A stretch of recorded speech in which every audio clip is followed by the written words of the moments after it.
Welcome to Lead Different. Reproductive rights. It's a phrase we hear often, but what if we've misunderstood it? What if, instead of empowering life, today's definition has actually led us away from it? In this episode, we're stepping into a conversation that challenges mainstream narratives around fertility, birth control, and reproductive technology. Not from a place of judgment, but from a deeper calling to protect the dignity of all human life, from conception until natural death. Today's guest is someone who's doing just that. 𝙆𝙤𝙞𝙀. She serves as the executive director of the �couple-to-Couple League, an organization dedicated to educating couples on the beauty and effectiveness of natural family planning.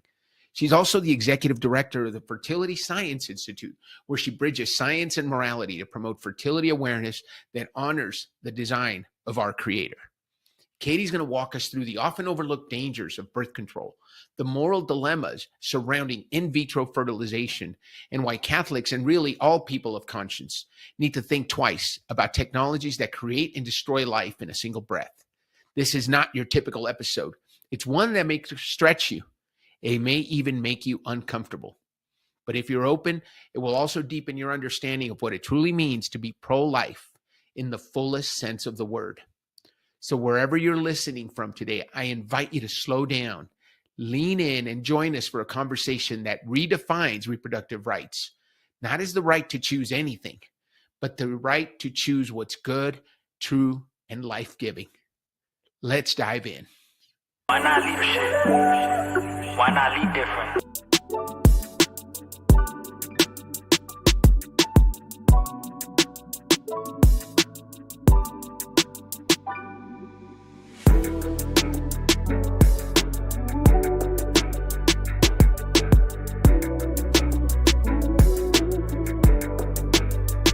Welcome to Lead Different, the podcast that redefines leadership and challenges the status quo. Hosted by Daniel Dominguez, founder and CEO of Why Not Leadership. This show is your compass to becoming a better leader through the power of self-awareness. Good leaders foster teams that are engaged, empowered, and energized. Join us on this transformative journey as we equip you with the tools and insights to lead different. Get ready to challenge the ordinary and embrace self-aware leadership. This is Lead Different. Subscribe now. Discover a new era of leadership. Lead different, because great leaders change the world. Hello, everyone, and welcome to the Lead Different podcast this week. Today, our guest is 𝙤𝙤𝙞𝙀, who is the executive director of the �couple-to-Couple League, a global leader in natural family planning education, celebrating 50 years of service. She has a background in software engineering and marketing. 𝙤𝙤 is dedicated to empowering couples with scientifically grounded, faith-based fertility education that honors human dignity and life. Before stepping into her role as executive director in 2019, 𝙤𝙤 and her husband, Tom Zulanas, spent more than 2 decades volunteering with CCL, sharing their time, faith, and expertise to strengthen marriages and families around the world. Her work is deeply personal and mission-driven, rooted in a desire to support couples as they embrace both the beauty and responsibility of love and life. 𝙤𝙤's leadership style reflects her belief that technology and faith can work hand in hand to serve humanity. She continues to energize and enjoy and equip CCL's dedicated network of volunteers, ensuring that the League's message of love, life, and natural family planning remains vibrant for generations to come. So thank you so much for being on the show. Let's welcome 𝙤𝙤𝙞𝙀. Hello, 𝙤𝙤. How are you? Hi, so nice to be with you. It's nice to be here with you. This is such and for those of you who are listening, this is such a different topic because we're normally talking on the topic of leadership. But when it comes to leadership, I think leadership shows it in different ways. And sometimes leadership means doing something no one else would do. So when we're talking about the Lead Different podcast, you're doing something that's not the majority opinion. You've been involved in this ministry for a long time. And it's not something that, like I said, is going to be very popular with a lot of people, but yet it's growing. And then we were talking in the pre-show about some of the young people that you're working with whom this is really resonating. So I'm going to start with a question that just tells me, just give us a little background. What made you want to get involved in this part, in this ministry? I think just a deep sense of gratitude. We were just, very, very blessed that we were trained by Couple League on natural family planning, and it's been such a blessing for our family and our lives that we just really felt like we should return the favor. And you've been doing it now for how long, you and your husband? We've actually just since a little after we were married, so a couple decades, like you said. So we're baby volunteers in our organization because people that are working with us just stay for many, many years. Yeah. So let's talk a little bit about what's different. There's, as I learn more and more about natural family planning, there's, and you watch podcasts and you listen and you read, the science is there. One of the things we talked about, so one that I want to take you in a lot of different places, but tell us about what makes so much sense for you that you said this is something I want to do. Well, you became an executive director, and now you're working full time in this capacity. What brought you there? Well, I think my background is very science based. I have a degree in electrical engineering, and so for me, it was kind of funny. They taught us the Couple League taught us symptothermal method, which is involving graphing your temperatures. And I was like, oh, graphs, I can do this. So for me, that was very attractive. It was, faith and reason. It was showing me how to use science to interpret what was going on with my fertility, which was great. So yeah, I love that. So the initial attraction, because you are an engineer, software engineer, and you have a background in marketing also. But the science made sense, and you brought something up that's really important: faith and reason. Our daughter goes to a classical high school, and she went to a classical elementary school. And one of the things we talk so much about is that faith and reason are not opposite; they actually can coexist. And scientists actually are some of the greatest scientists were people of faith. So that's an attraction to you. So how much of the time do you spend on the science of it as you teach, and how much of it is on the faith side of the house? I'm guessing, if you're talking about our classes in specific, we spend about, I think, probably, I think a third of the time on theology, because you have to know, as you would say, the reason why you're doing this.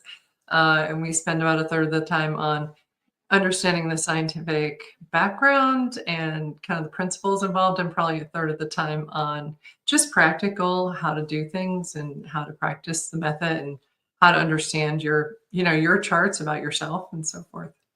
So tell us a little bit, if you don't mind. You said it was a blessing for you and your husband. How many kids do you have? Tell us a little bit about how it impacted you personally, being able to use natural family planning. Sure. We're blessed with two boys. And it just was a very wonderful, holistic lifestyle that, what we realized was that in order to use it, you want to keep your cycle healthy. In order to keep your cycle healthy, you want to have good nutrition. Fortunately, Couple League has a book that's very well documented. So they have a lot of resources for us. And so we were able to have really healthy lifestyle for our whole family. So I want to say you get on the right path and you keep going in the right direction. And that's always been a blessing for us and for so many families. I think we talk about this one subject, but actually when you put it in the scope of marriages, it helps with communication, it helps, it's funny, like nutrition, and things like that. And it really is part of a whole lifestyle that creates human flourishing, that we see flourishing families. And for us, it was fabulous. And I think for us, we've come to realize that a lot of people struggle with, how do we make decisions about our family sides? Right. How should we figure that out? But the great blessing of natural family planning is that you are acknowledging our Lord as the creator of the universe, and you're committing yourself to the great gift of being co-creator with him. And so it brings great peace. So you don't have to feel like it's all on you all the time and you have to make all these decisions by yourself. You do the best you can with faith and reason to look and see what's going on in your life, but it gives you a great sense of peace in your family. So these are all the very beautiful things that have been part of our life, and that we're just determined to share that gift with other people. It's interesting because I remember growing up. So I'm going to take you back a little bit. So I was in high school in the late 80s, in college in the early 90s. It seemed like that I remember this being a trend.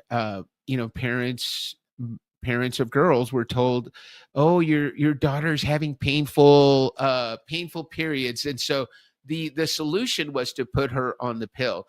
But I remember how that backfired, because it almost, I wasn't blessed like my wife to go to a Catholic school. So I was at a public school where things were a little bit more loose, and now girls were protected, and they felt it was almost like a green light to become sexually active, and all the issues that come with that. So there's a couple of things that I definitely want to talk about. Number one is, you talk about the lifestyle. It's a healthier lifestyle because you're talking about nutrition. You talk about letting your body naturally have its cycles, and there's fertile periods and infertile periods and that stuff. Tell us what are some of the common myths that people have been led to believe, and how do you overcome those so that people can be healthy? So what would you say to a parent who comes to you and says, "Hey, I'm thinking of putting my 15-year-old on the pill because she's having painful menstrual cramps," or whatever the issues are? You probably are more familiar with them. And how do you overcome that through some natural methods? Well, there's a lot there.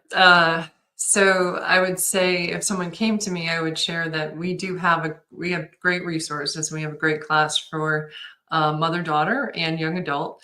So this gives us an opportunity to give a little more fulsome and give some resources for what you were talking about with the scientific background. So we're not just saying something, but we're actually giving you really good training.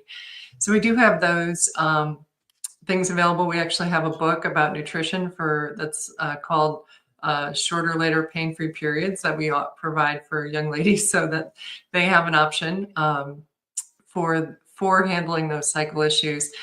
In general, doctors will tell you, who are informed on reproductive care, is that the pill is really in general a band-aid. It's a medicine looking for a problem that doesn't exist. We're interfering with the natural function when we're giving birth control pills. So that's dangerous, I think. There's been lots of terrible side effects that have been prescribed to it. And so that's a cause for concern. And every parent, every woman, every couple should be concerned about those issues. As far as young ladies, looking for better information, we're very happy to say we have Fertility Science Institute, which has a directory of great medical professionals that you can find somebody in your area. We partner with Fem Health and My Catholic Doctor, and that's such a blessing, because you can actually talk to people that have knowledge and are able to help you, and not just saying, "Oh, have acne, just take the pill." And it's really is a real and present danger, more so now than it has been actually in the past, I would say. One of the things that we're concerned about is the apps. Unfortunately, right now, the apps, a lot of them are secular based. We have one that's Catholic, so Peak Day app is fabulous, and it integrates with all the devices, so it's very up to date.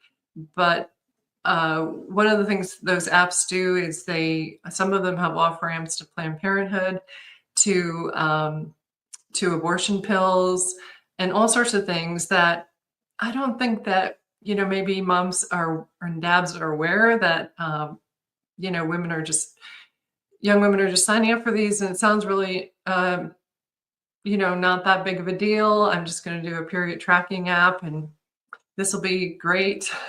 And, then you end up in this situation where you have all these influences that are very personal because they're on your phone, and it's very private.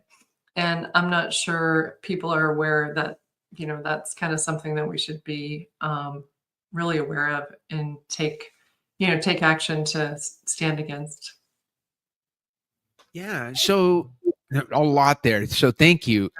You mentioned, as you went through, I know the traditional comments that we get from people, right? If you're using natural family planning and you're a Catholic, you're going to show up with 9 kids in a Sprinter van. And I love that you are actually an example of a smaller family, 2 boys, and not that there's anything wrong with that. I think the difference is being open to life, right? And Correct. and it's not a bad thing if a third or a fourth bonus child comes into the picture. So I love that aspect of it. I think it's important to be open to life for people who are of faith and want to be in line with the teachings of the church. I think it makes a lot of sense. In order to as we said, being open to life always, but it's also healthier. The other thing that I want to make sure we talk about is there's the opposite side of this, Katie, that you probably deal with, and that those are couples who are struggling to get pregnant. Correct. Right? I've heard the stats, and I'd love to hear from you because you probably know them better. That natural family planning actually has a much better conception or attempt to conception rate than that does what most people hear about, and that is using artificial insemination methods. So can you talk a little bit about that and what the science is behind it for those that want to hear what the science is behind being natural and doing it using tracking methods in terms of conception versus in vitro fertilization and that type of thing? Sure. It's a fascinating topic. And like you're saying, what we're finding is there's been a documented 50% decrease in male fertility over the past few decades. That's alarming.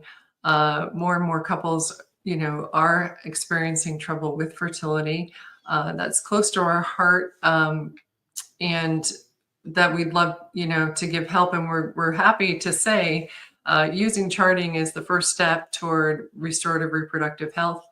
Restorative reproductive health costs less. It's safer for yourself and the future baby, and it's also more effective than IVF. So we are happy and proud to be part of the movement to, try to restore and give women access to their health in the best way possible and with hopefully the best outcome possible. But it's amazing just by simple charting how many people, how much of a help that is to getting pregnant. And of course, we're very concerned. I think I just read the other day that the number of children that were killed with IVF is now exceeds the number that have been killed through abortion. So that's very alarming, and that's nothing small to consider when you're looking at all these questions. Yeah, because so that's a fundamental belief that as Catholics we have, that life begins at conception, right? So fertilized egg is a baby. And so in vitro fertilization, correct me if I'm wrong, involves the fertilizing of multiple eggs. Correct. And then the destruction of the extras, right? Unfortunately, or they're frozen, which again is, questionable then.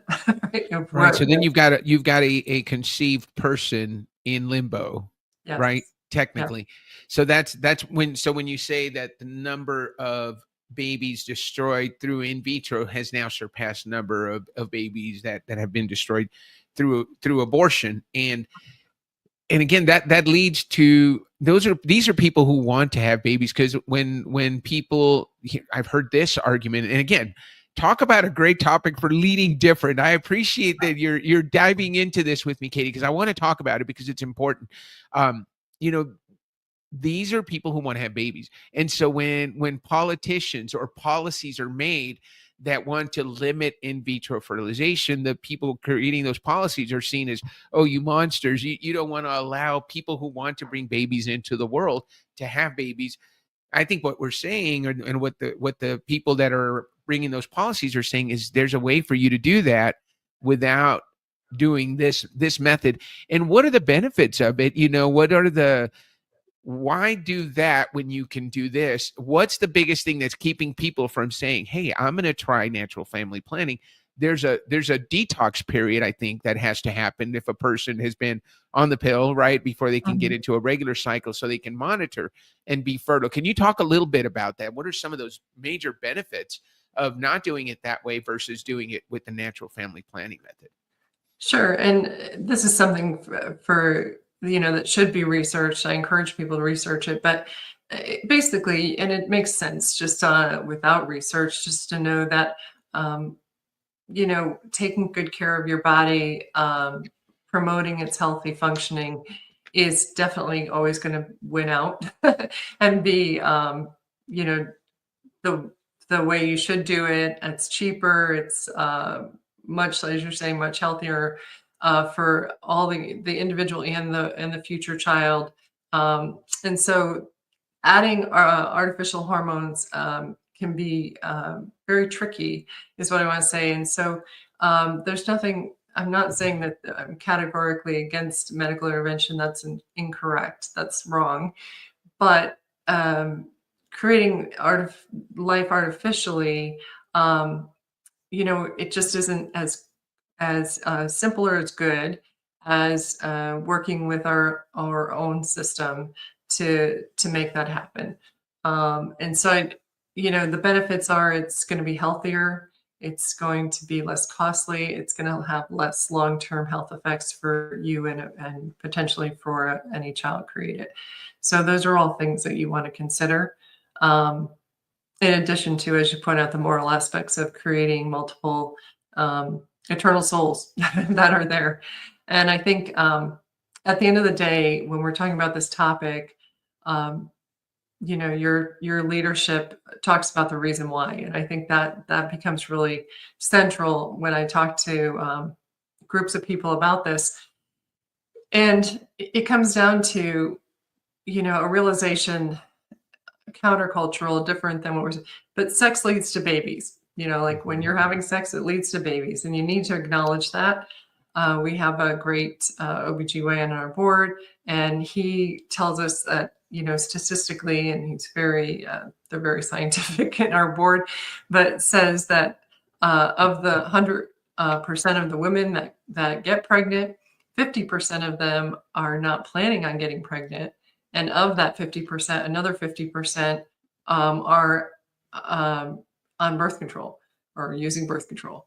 So that means really in real life, 25% of people on birth control not planning to get pregnant are getting pregnant. And that means that they're, we have to recognize that this, when you're participating in sex, that's creating eternal souls. So that's a very serious matter. And you want to think about that. You want to recognize that. And you want to understand that when people are, pharmaceuticals are selling birth control, so to speak, then, really the premise is that, life is an error. It's something to get past. It's a mistake, and so forth. But when you look at how many people are on birth control that do get pregnant, you have to step back and say, what's my understanding? When you're learning natural family planning, the premise is that God's in control, and God's the author of life.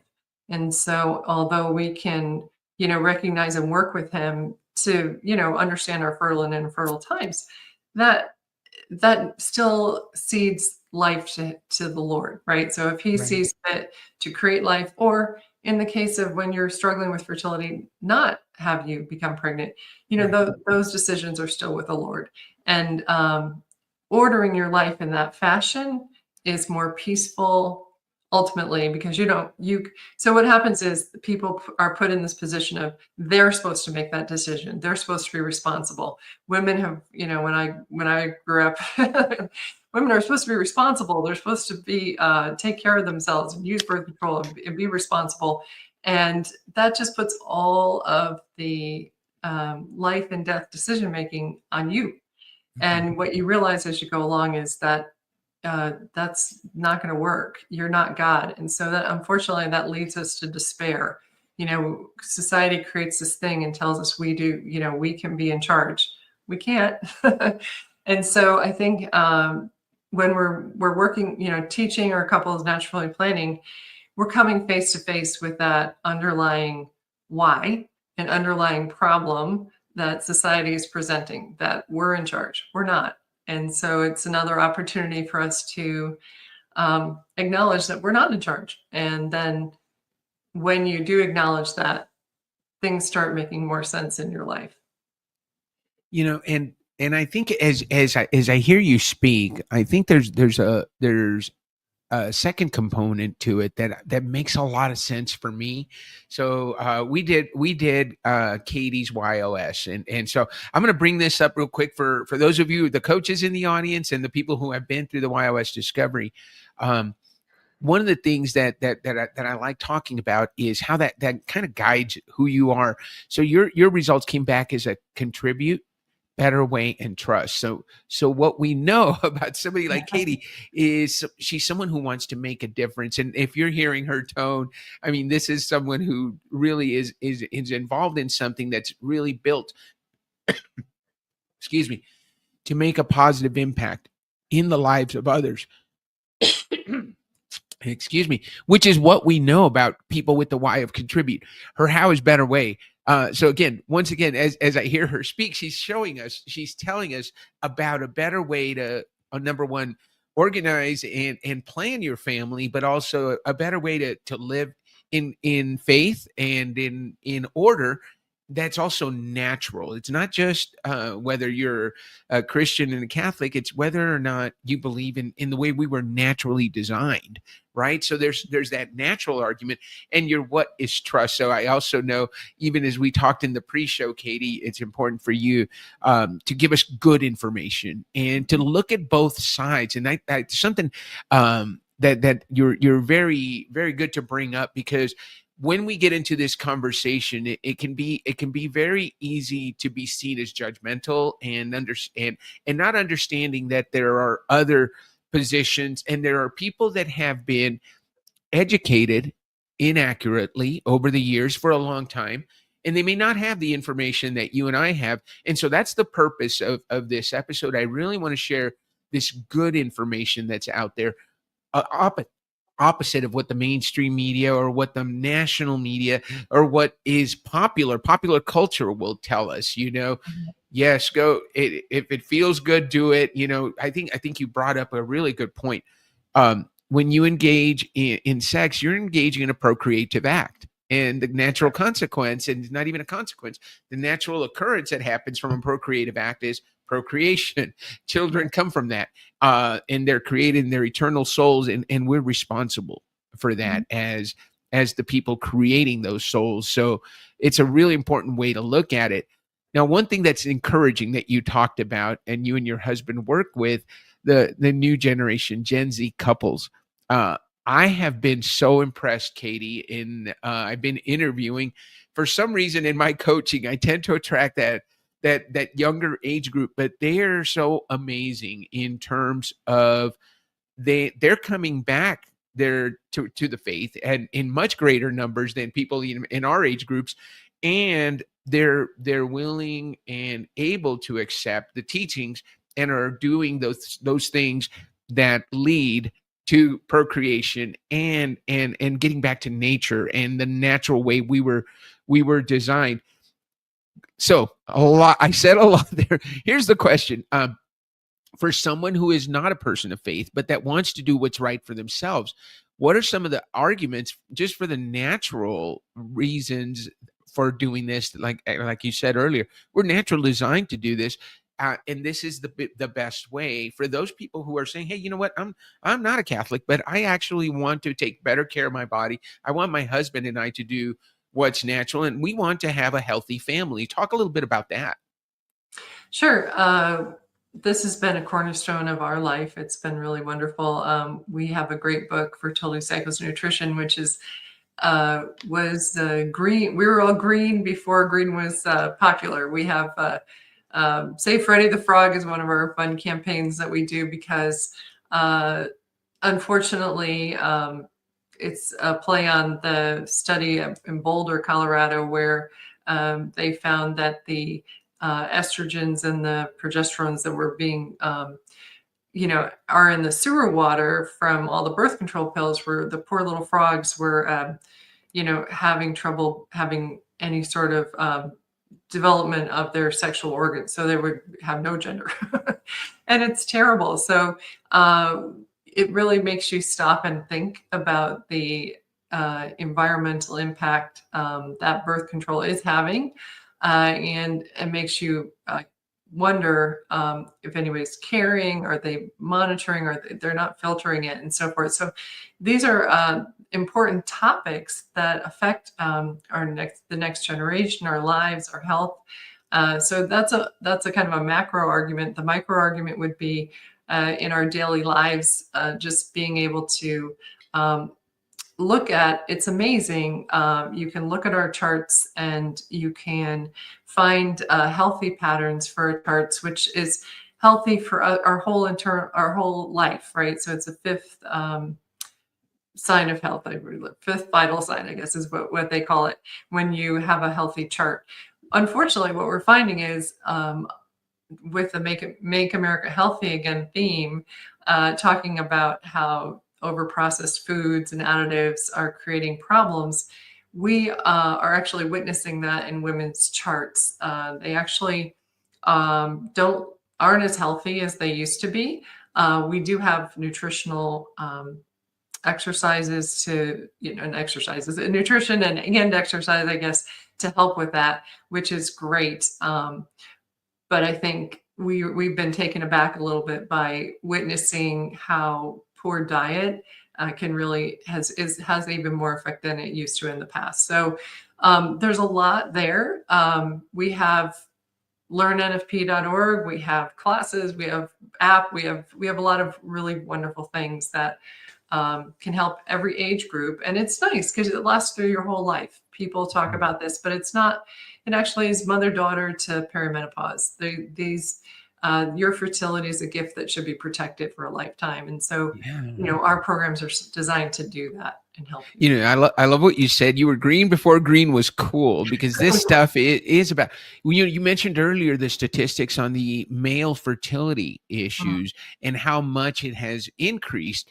A lot of that can be attributed to the birth control in the water, right? And it's not only infecting amphibians that live, little frogs that live in those spaces, but I think we're ingesting that. There's a lot of those chemicals that are coming back and are being we're drinking it, we're eating more processed foods. What are some of the reasons that you've seen for the decreased fertility in males? Well, I don't think that that's really been well studied, Dan. Like, honestly, it's very alarming. And we do have at Save Freddy the Frog, I think, .org, we have like a page with 21 studies that talk about this particular issue, because it is important. But as far as finding the exact cause, they really haven't studied. I don't know if you've really even heard of that in the news so much. I happen to know about it because I work in this kind of industry, but I don't think generally it's known.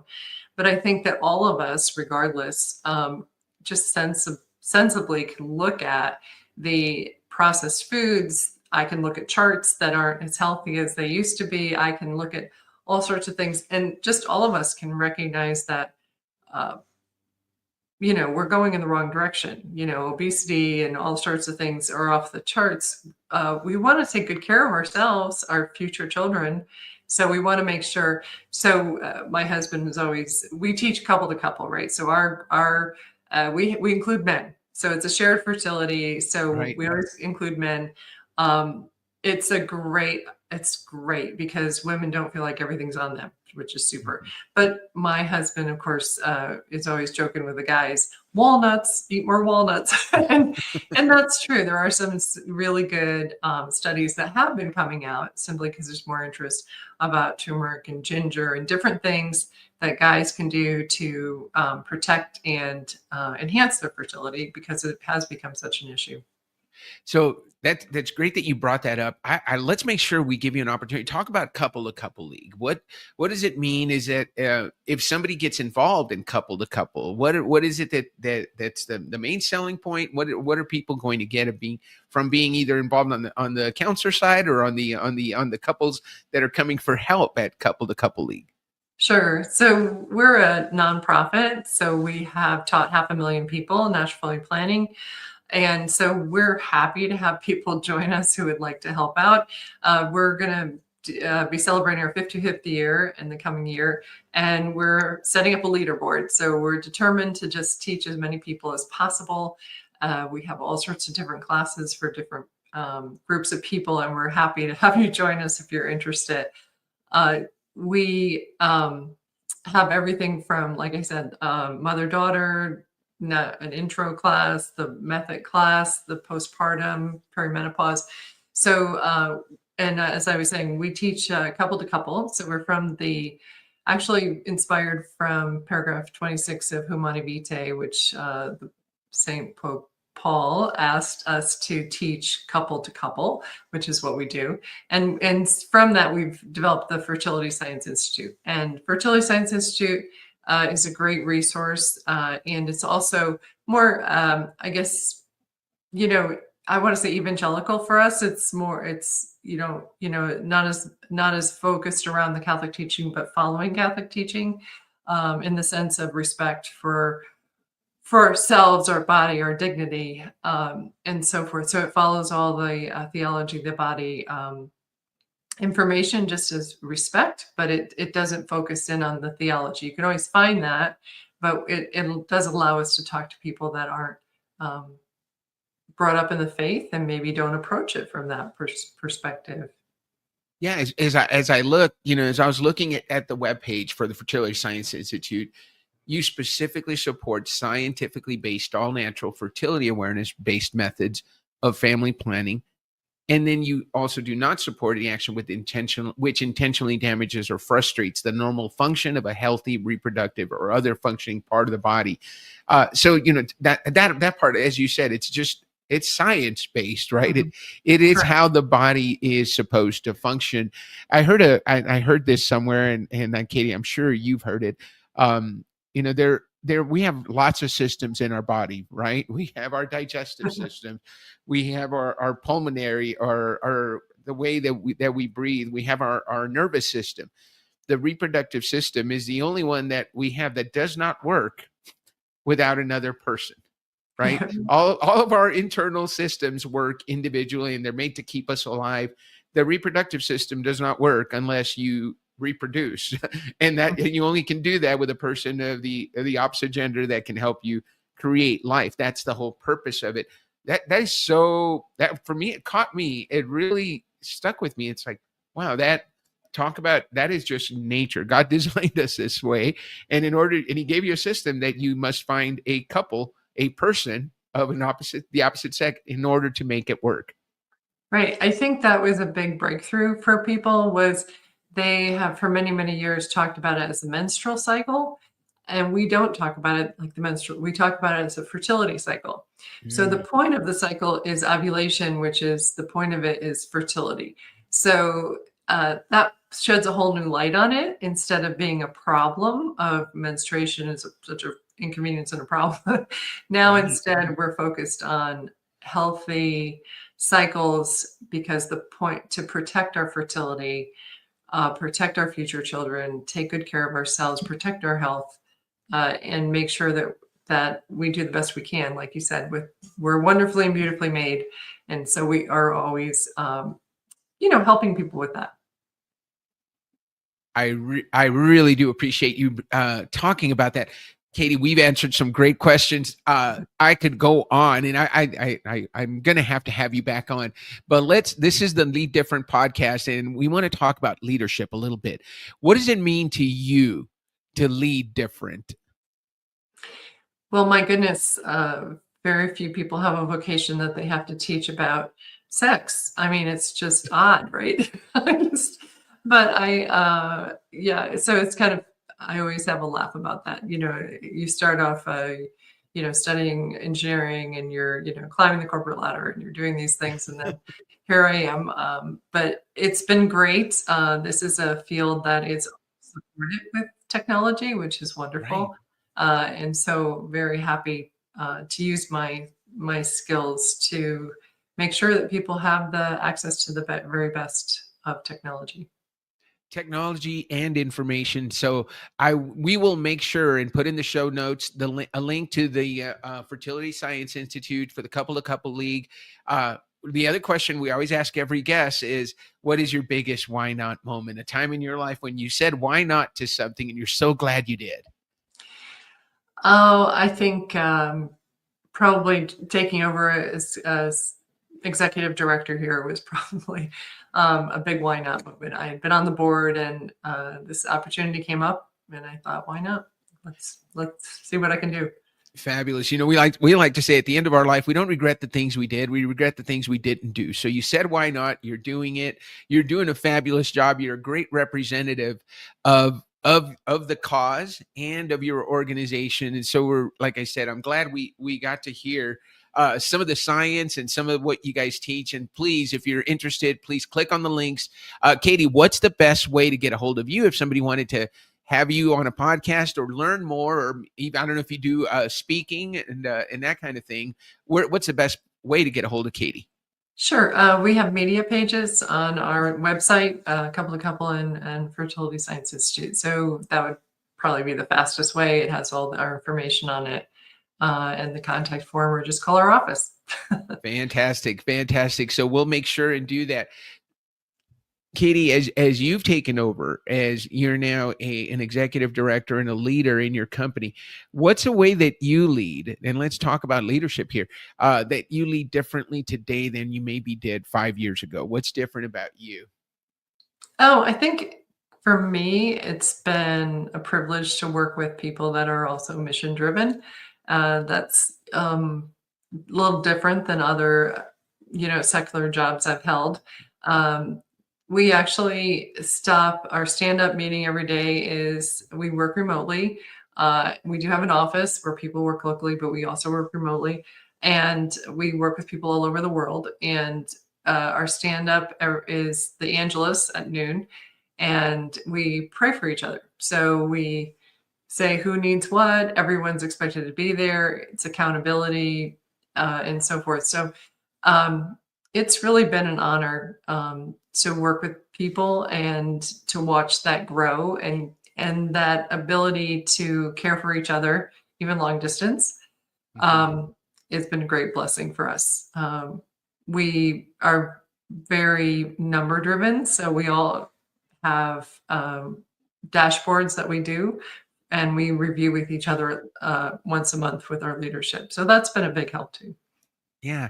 Tell us. Yeah, no, I love that you do the Angelus. My office is at the Newman Center at the University of New Mexico. So we do the Angelus in the morning as a family, and before we leave for school, before everybody goes in different directions. But at noon, we get to do that here. We have discerners who are living in the Newman Center, so we get a chance to do that with them, and then do it as a family in the evening. So we do the 6-12-6. But I love that you do that as part of your business, and that's fantastic. That is definitely different, and but it fits the cause that you support, right? Right. What about a moment? Let's talk one more leadership question. A moment where you felt your leadership was tested and it changed you. What's been that moment for you?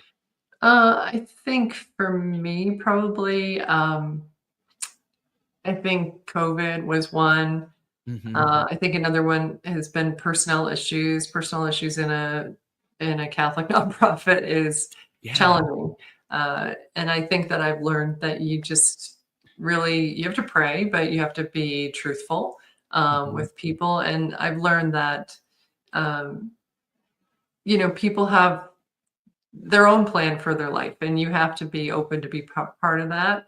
And it's not, it's important that you're part of that by being honest. It's important that you're part of it by, giving them the best of your leadership skills that you can manage. Yeah, no, that is such a good lesson. I learned that leading teams at sales teams, sometimes people are better off not staying with us in our organization. Right. Sometimes that is the best thing for both of us. And I can't tell you how many times, and I'm sure you've seen it, that person that you had a very tough conversation with is thriving somewhere else. Yes. And they needed to go, or they started their own business and they're doing fantastic. And so I think it goes back to what you said earlier, understanding that it's God's plan. Right. And your job is just to execute on it. And sometimes you've got to be the bad person, and you feel like the bad person at the time, but you don't realize what doors you're opening or allowing that person to step through and going into the future. So I love that you brought it back to that. And that is probably tough for anybody in leadership. The personnel issues, that a lot of my coaching time is spent with executives on dealing exactly with some of those types of decisions and helping make the right decision that feels good, but that's also good for the business. Correct. So, Katie, you have been a fantastic guest. We've learned a lot. This is not a topic we normally cover on the Lead Different podcast, but I'm so glad we met through Scent Ventures. And that we had an opportunity to get to know each other. I know we were scheduled for an interview maybe a month ago, but we ended up having a great conversation and saying, hey, you know what, let's continue this conversation and then let's do the interview at another time. And so I'm glad we did that, Katie. It has been a pleasure to spend some time with you. Lead Different podcast listeners, thank you so much for listening. This is a different kind of topic that but we're committed to bringing you different topics and not shying away from things that might be different from the norm and that other leadership coaches are talking about in order to bring you great information. And Katie, thank you so much for being on the show. Guys, thank you so much for listening to the Lead Different podcast. Don't forget to follow us. Don't forget to hit the like button.